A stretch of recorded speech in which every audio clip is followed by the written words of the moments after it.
marketing director here at the Schweinfurth. And I wanted to tell you, welcome all for this first trunk show of the season. We're very excited for it. But today, we are lucky to have Judith Plotner. She's a quilt artist from Gloversville. And her work, as you can see, incorporates her love of fabric with collage and her training as a painter and printmaker. Her quilts have appeared in Quilt National, Visions Art Museum, Renwick Gallery of the Smithsonian, American Craft Museum in New York City, and of course, she's a popular feature in our Made in New York and Quilts = Art = Quilts exhibitions right here. And her work has also appeared in many books and magazines. With no further words, let me just welcome Judith.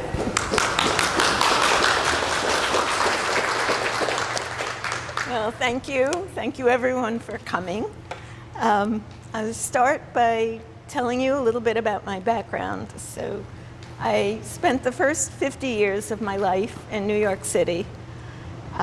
I was exposed to the multiple languages around me, the ethnic diversity, and of course, all the foods from different countries. Just a wonderful experience, as well as unlimited access to cultural institutions. So I was fortunate to go to the High School of Music and Art, where I received an excellent basic art education, as well as an excellent academic education. And then I went on to major in art in college, studying painting, design, printmaking. So you can see that my background is art, not sewing, and very little sewing background, I have to say. So when I got out of college, I started collaging on top of my paintings. And I was kind of interested to bring a little three-dimensionality into my work. And I did some paper mache on top of the paintings with collaging from newspapers and magazines. And I was very drawn to using print, text, type, and I would, with varying the size and the boldness of the type, I would get different gray values.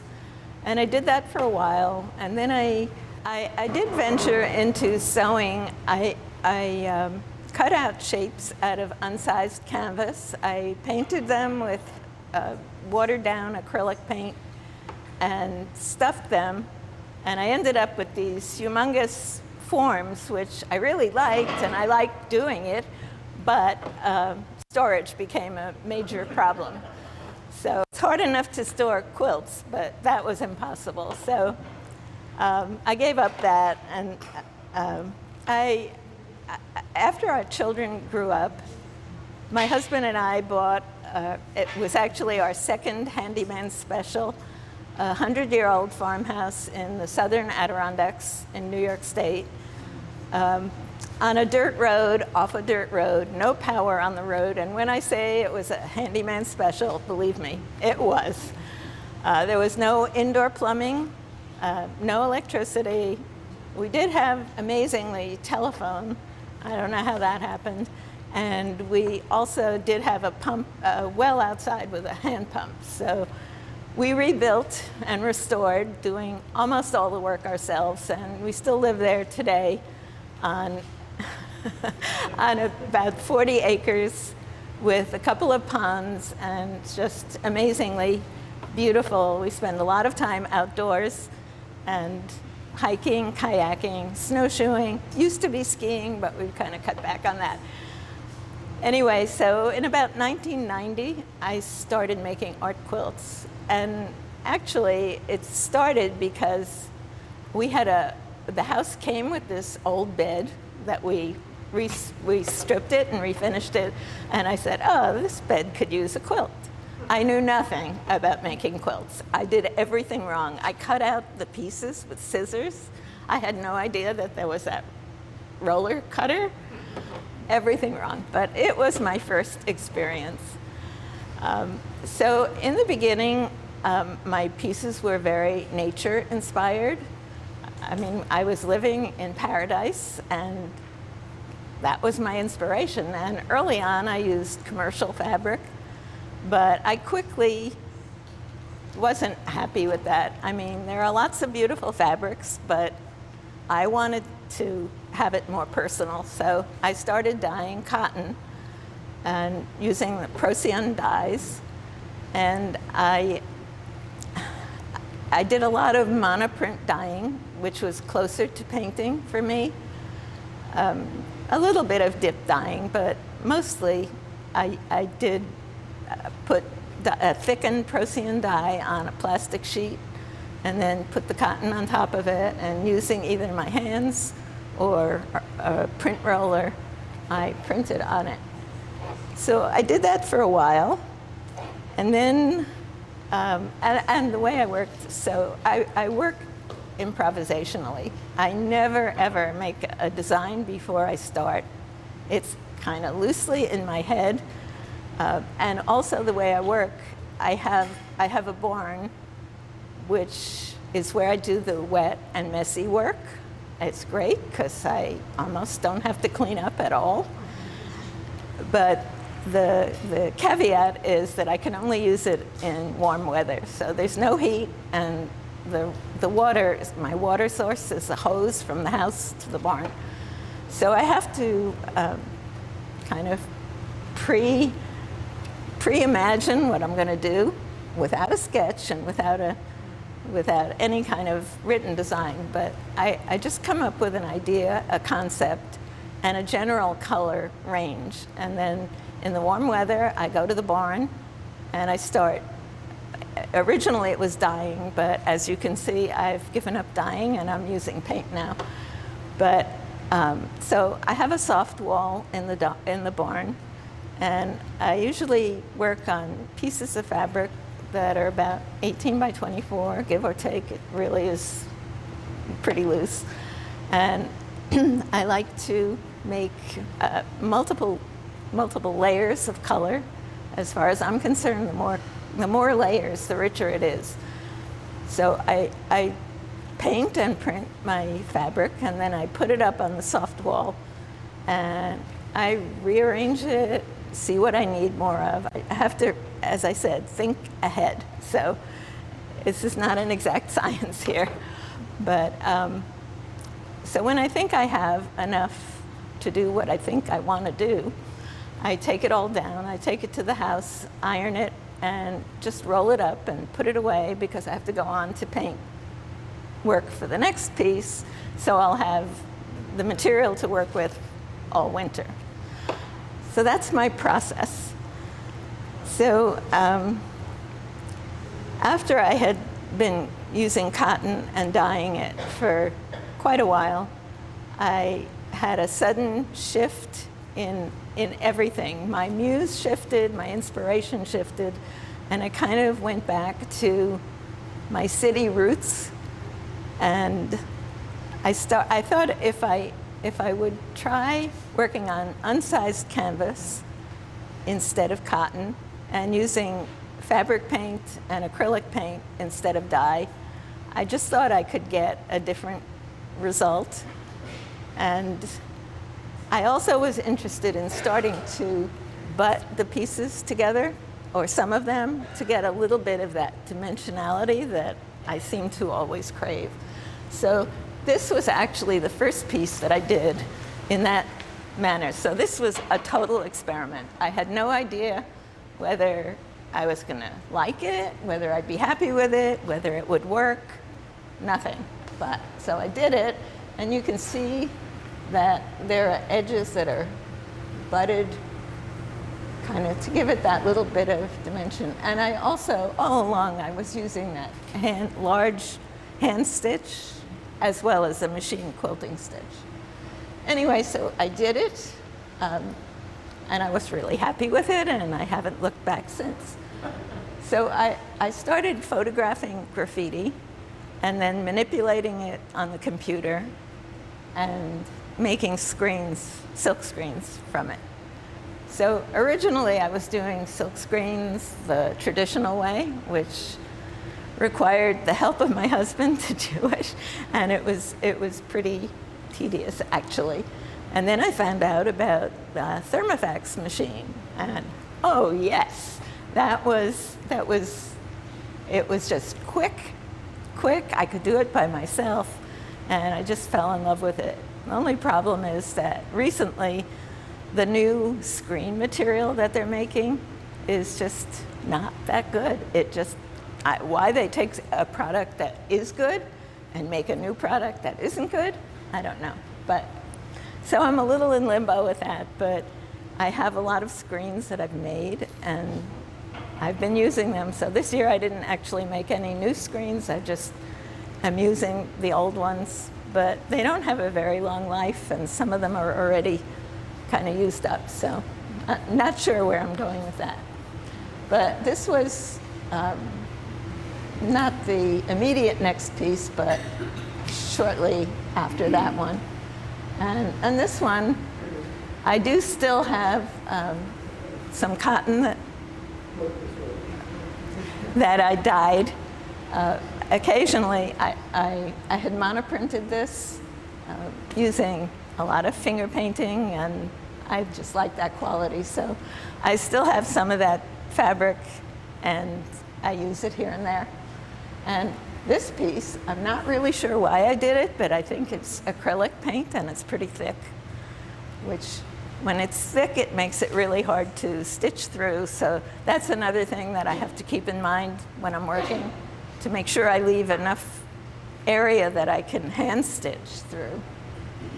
So the early pieces, I backed them with cotton, and I used batting as well. But I quickly gave up on both of those things, and now I just back it with canvas and no batting. So I think this one still has, yeah. But I think that's the last one where I did it that way. So this piece, well, I have a great fondness for black and white with a pop of red. I just like the way it works. And this one, I wanted some big, bold letters. So I had an old book of type fonts that actually had been my father's, and I went through it looking for the biggest, boldest letters I could find, and I Xeroxed them and blew them up even bigger. So that's the R and the A. The 5 on this is actually printed from a piece of wood type that we were driving along, and my husband, who looks at all the stuff on the road that's being sold or dumped, saw this wood type, a whole collection of wood type, and the price was right, so we bought it. And I have used it here and there in my work. So that's the 5. This is all graffiti that I've manipulated. The texture on here I got from a rubber placemat that had ridges in it that I got in the dollar store. And I just put paint on it with a paint roller and then printed it. So a lot of monoprinting, a lot of screen printing. Yeah, so all of this is graffiti and stuff that I photographed. This piece, which I called Manhattan Local, is kind of a nod to the New York City subway. It's just as I said, now all my pieces up until recently were inspired by my life in the city.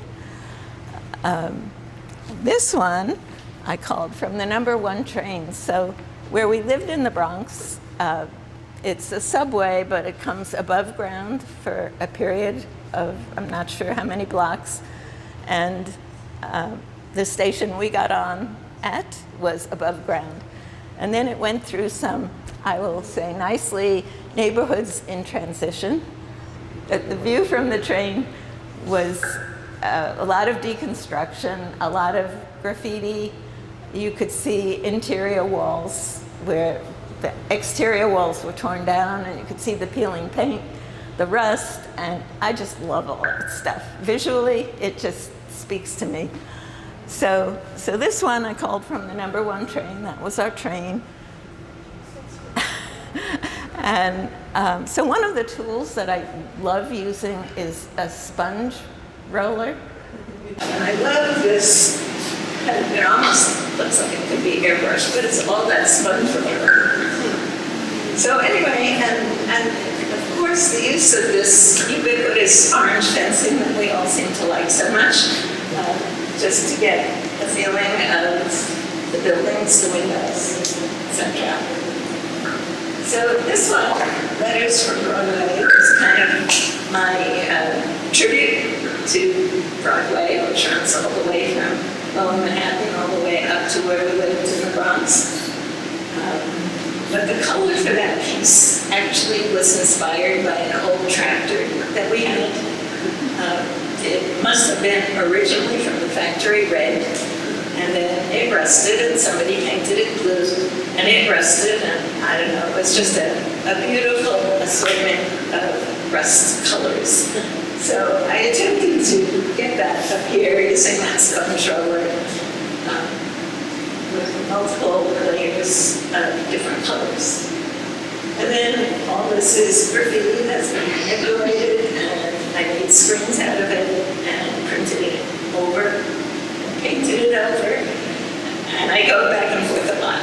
I just feel that, as I said, the multiple layers, the more the better for me.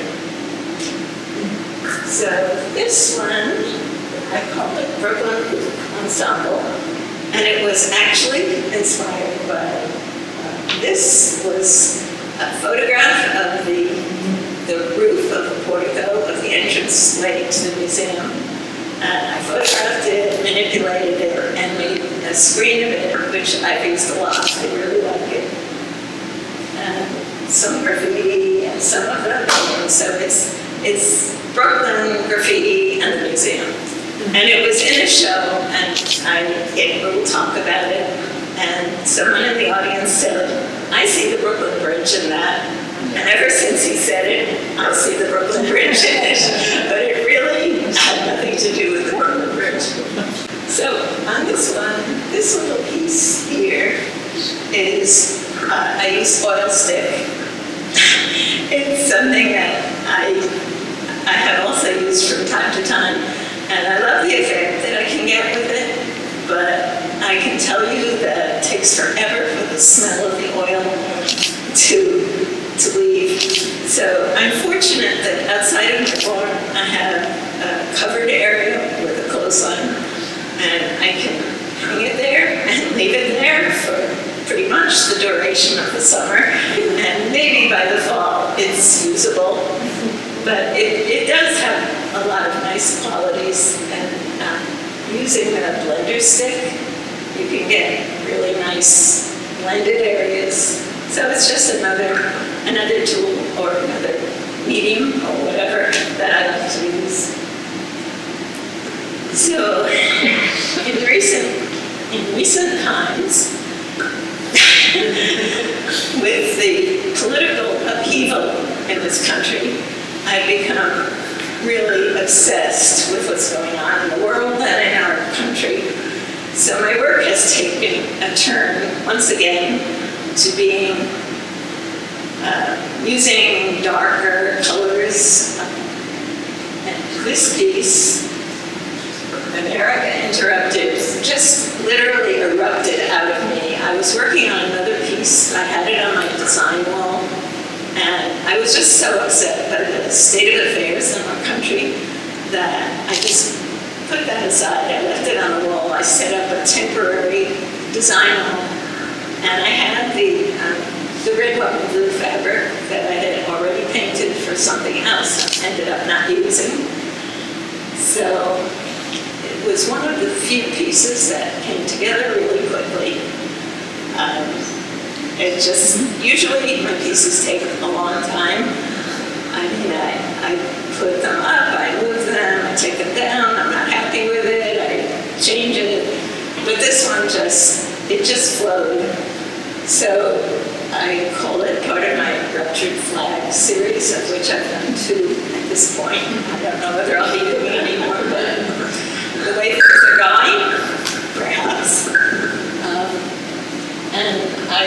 I wrote on this over here using a syringe and watered down fabric paint. I wrote, make America great, I crossed that great, make America hate, I crossed that hate, make America white, and I just repeated it. So that's another tool that I like using. I definitely, that and another thing that I don't actually see in any of these pieces, but I've used Buta that comes in a tube with a nozzle, and it's wonderful for just writing a script. It just kind of flows. Something I've used a lot as well. This one is called In the Time of COVID and Chaos. And yeah, it's just we've been living through a difficult time. I know it's not normal. My husband and I have been pretty isolated. Of course, we live in the woods, so it's not really hard for us to be isolated. And we can get together with friends and go hiking, so we're not totally isolated, but we've really been pretty careful. And it's just not normal. And so this piece kind of reflects that. It's a bit chaotic, and I also have a great love for the kimono shape, so this kind of references it in a kind of loose way. I don't know, I just find that shape to be relaxing and meditative for me. I was going to make this into an accordion book, of which I have one on the table, but when I looked at the pieces and saw that they were going to have to be cut, I just liked them the way they were. I didn't want to cut them. So I decided to do it as a that. And I called it Conflagration. So it references how I feel about the world today. We've just come into a state where there's no respect, there's denial, science denial, fact denial, climate denial, everything just feels to me as if our country is spiraling down a rabbit hole. So I'm using colors of fire and ashes and grief, and using text that reflects that. So it ended up like this, rather than as a book. But I have been interested in bringing again more dimensionality to my work. So I did make this accordion folded book. It was the first one that I made, and I called it World on Fire, and I would say literally and figuratively. So I had researched and talked to other people about how to put it together. But then I did it my own way. But I used Peltex 72 adhesive on both sides with a stiffener. And I guess I'm going to put it down. This better. I made the hinging, so I cut the Peltex into a rectangle, and then I cut the canvas about a quarter of an inch oversized, except for the bottom where I folded it over because I wanted it to be able to stand. And then to make the hinge, what I did was I took bias tape and inserted it up to the Peltex and stitched it down. So on one side, and then did the same thing on the other side, and it made a really good hinge. And you could come up and look at it. Anyway, so that was my first accordion folded book, and I'm planning on doing more. And I'm also interested in making more dimensional pieces, but now I've given myself the additional challenge of making sure that everything can be unfolded and be stored at least relatively flat.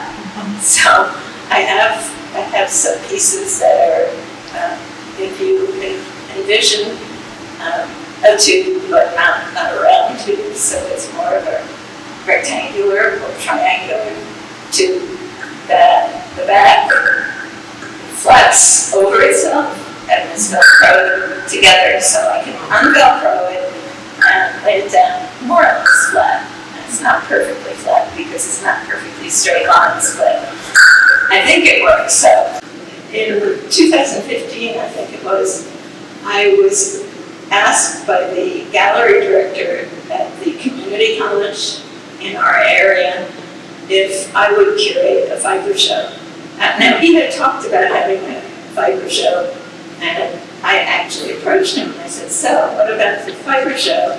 And he just looked at me and he said, how would you like to curate it? So I said, oh, sure, you know, like, yeah, then I can have a show where I think every piece is really great. Not like when you walk into a show and you say, why is that one there? But I had no idea how much work it would be. So I said to him, well, I'll do it if I can have a piece in the show, if I can have a beautiful catalog and a wonderful reception. So they agreed to everything. And I was, okay, great. Well, let me tell you, that was an experience.